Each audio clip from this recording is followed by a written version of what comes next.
ஹரே ராமா ஹரே கிருஷ்ணா. கற்பூர காலை வணக்கம். இன்று நாம் காணவிருக்கும் ஸ்லோகம், பாடல், ஆன்மீக கதை வழங்குபவர்கள் பாஸ்கரா கற்பூரம். பூஜைக்கென்றே புத்தது பரிசுத்தமான பாஸ்கரா கற்பூரம் மற்றும் சாம்பிராணி வகைகள், சேலம். இன்றைய ஸ்லோகம்: ஓம் பூர்புவஸ்வஹ தத்சவிதுர்வரேண்யம் भर्गो देवस्य धीमहि धियो यो न प्रचोदयात्।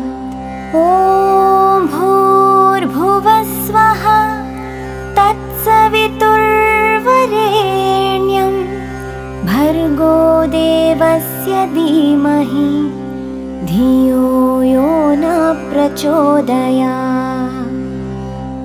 இன்றைய பாடல்: अजं निर्विकल्पं निराकारमेकम् अजं निर्विकल्पं निराकारमेकं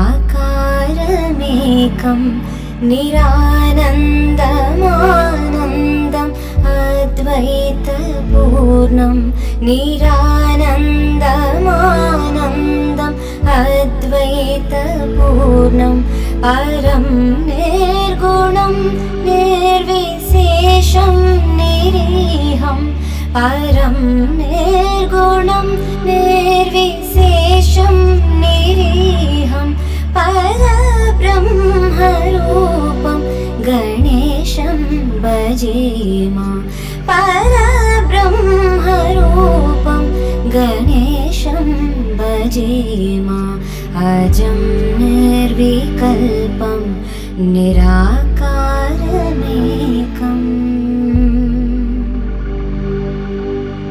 இன்றைய ஆன்மீக கதை. ஹரே ராமா ஹரே கிருஷ்ணா. இன்று நாம் காணவிருக்கும் ஆன்மீக கதை மனதை பெரிதாக்கு. ஒரு ஊர்ல ஒரு குரு ஆசிரமம் நடத்திட்டு வந்தாரு. அந்த குரு கிட்ட ஒரு மனுஷன் ஓடோடி வந்து, குருவே, என்னால் என்னோட கவலையை தாங்கவே முடியல, இவ்வளோ கஷ்டத்தை ஏன் கடவுள் எனக்கு கொடுக்குறாரு, இந்த கவலையை மறக்கிறதுக்கு நான் என்ன பண்ணணும்னே தெரியல, எனக்கு எப்படியாவது உதவி பண்ணுங்க குருவே அப்படின்னு கேட்டார். உடனே அந்த குரு, எல்லாம் சரிப்பா, உன் கவலையை மறக்க, உன்னோட கஷ்டத்தை தீர்க்க நான் ஒரு வழி சொல்கிறேன் அப்படின்னு சொன்னார். அந்த மனுஷன் ஆர்வத்தோட காத்திருந்தான். உடனே அந்த குரு அந்த மனுஷன் கிட்ட, நீ நேராக போய் 2 கைப்பிடி உப்பை கொண்டு வா அப்படின்னு சொன்னார். உடனே அந்த மனுஷனும் 2 கைப்பிடி உப்பை கொண்டு வந்தான்.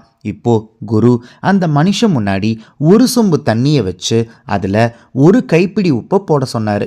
அந்த மனுஷனும் அந்த கைப்பிடி உப்பை அந்த சொம்புல போட்டார். உடனே அந்த குரு சொன்னார், இந்த சொம்பு தண்ணி எடுத்து நீ குடி அப்படின்னாரு. அந்த மனுஷனுக்கு நல்லாவே தெரியுமே இந்த தண்ணி உப்பு கரிக்கும்னு. இருந்தாலும் குரு சொல்கிறாரு அப்படின்றதுக்காக கொஞ்சமாக குடிச்சிட்டு, உப்பு ரொம்ப கரிக்குது குருவே அப்படின்னு சொன்னார். சொன்ன உடனே, சரிப்பா, இப்போ வா என்னோட அப்படின்னு அந்த ஆசிரமத்துக்கு பக்கத்தில் இருக்கிற ஒரு குளத்துக்கு கூட்டிகிட்டு போனார். அந்த குளத்தில் அந்த மனுஷன்கிட்ட, இந்த கைப்பிடி உப்பை இந்த குளத்தில் போடு அப்படின்னு சொன்னார். அந்த மனுஷனும் அந்த கைப்பிடி உப்பை அந்த குளத்தில் போட்டார். குளத்தில் போட்ட கொஞ்ச நேரத்திலேயே, கொஞ்ச வினாடிகள்லேயே அந்த உப்பு குளத்தில் இருக்கிற தண்ணீரோட சேர்ந்துருச்சு. இப்போ அந்த குரு அந்த மனுஷங்கிட்ட, இந்த குளத்திலிருந்து கொஞ்சம் தண்ணி எடுத்து குடி அப்படின்னாரு. இந்த குளம் உப்பு கரிக்காதுன்னு அந்த மனுஷனுக்கு நல்லாவே தெரியுமே. உடனே கொஞ்சம் தண்ணி எடுத்து அந்த மனுஷனும் குடிச்சாரு. குடிச்சதுக்கப்புறமா அந்த குரு கிட்ட, இது குடிக்காமலே நான் சொல்லுவேன் குருவே, இது உப்பு கரிக்காதுன்னு அப்படின்னு சொன்னார்.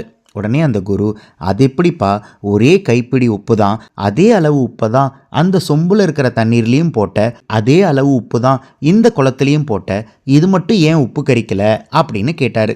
அந்த மனுஷன் சொன்னால், சொம்பில் தண்ணி கொஞ்சமாக இருந்துச்சு, அதனால் உப்போட அளவு ஜாஸ்தி இருந்ததுனால தண்ணி உப்பு கரிச்சது, இங்கே குளத்தில் தண்ணி நிறைய இருக்கிறதுனால இது உப்பு கரிக்கல அப்படின்னு சொன்னார். சொன்ன உடனே குரு சொன்னார், அதே மாதிரி தான்ப்பா, ஏதாவது ஒரு கஷ்டம் வந்துச்சு அப்படின்னா உன்னோட மனசு வலிக்க தான் செய்யும், உன்னோட மனசை இந்த சொம்பு தண்ணி மாதிரி வச்சுக்காம இந்த குளத்துல இருக்கிற தண்ணி மாதிரி பெரிதாக்கு. அதை நீ பெரிதாக்கிட்ட அப்படின்னா அந்த கவலை உனக்கு கஷ்டத்தை கொடுக்காது அப்படின்னு சொன்னாரு. குருவே, எல்லாம் சரி, அந்த மனசை எப்படி பெரிதாக்குதுன்னு நீங்க சொல்லவே இல்லையே அப்படின்னு சொன்னாரு. குரு சிரிச்சுக்கிட்டே சொன்னாரு, அது ரொம்ப சுலபம்பா. உனக்கு ஒரு கவலை வந்துச்சு அப்படின்னா அந்த கவலை அப்படியே இருக்கட்டும்னு அதை விட்டுட்டு வேற விஷயத்துல உன்னோட எண்ணத்தை செலுத்து. நீ வேற விஷயத்துல எண்ணத்தை செலுத்தும் போது அந்த புது எண்ணம் உன்னோட மனசுல இடம் பிடிக்கும். அப்போ இந்த கஷ்டத்தை அந்த எண்ணம் தள்ளி போட்டுடும் அப்படின்னு சொன்னாரு. நம்ம வாழ்க்கையிலையும் கஷ்டம் வரும்போது கஷ்டம் வருதே அப்படின்னு அதையே நம்ம நினைச்சிட்டு இருந்தோம் அப்படின்னா நம்மளால நம்மளோட எண்ணத்தை எந்த விஷயத்திலையும் செலுத்த முடியாது. அப்போ இந்த கஷ்டத்தையே நினைச்சுக்கிட்டு இருந்தா அந்த கஷ்டம் நம்மளுக்கு வலியை ஏற்படுத்தும். நம்மளோட எண்ணங்களை சிரமம் பார்க்காம கொஞ்சம் அந்த கஷ்டத்தை விட்டு வெளியில வந்து வேற விதமான வேலைகள்ல நம்ம நேரம் செலவழிக்கும் போது இந்த கஷ்டம் நம்மளை பெருசா பாதிக்காது, கவலையை கொடுக்காது. அதனால நம்ம எப்பயுமே நம்மளோட மனசை பெரிதாக்கணும், நம்மளோட எண்ணங்களை பெரிதாக்கணும். இதெல்லாம் செய்யும்போது இந்த கஷ்டங்கள்லாம் நமக்கு சின்ன சின்னதாக தெரியும். அதனால் நம்மளுக்கு எந்த கவலையும் ஏற்படாது அப்படின்னு அந்த குரு சொன்னது அந்த மனுஷனுக்கு புரிஞ்சிருச்சு. உங்களுக்கும் புரிஞ்சிருக்கும்னு நினைக்கிறேன். இன்று நாம் பார்த்த ஆன்மீக கதை மனதை பெரிதாக்கு. இந்த கதை உங்களுக்கு பிடிச்சிருந்தா இந்த வீடியோவோட கமெண்ட் பாக்ஸில் கற்பூர காலை வணக்கம் அப்படின்னு பதிவிடுங்க.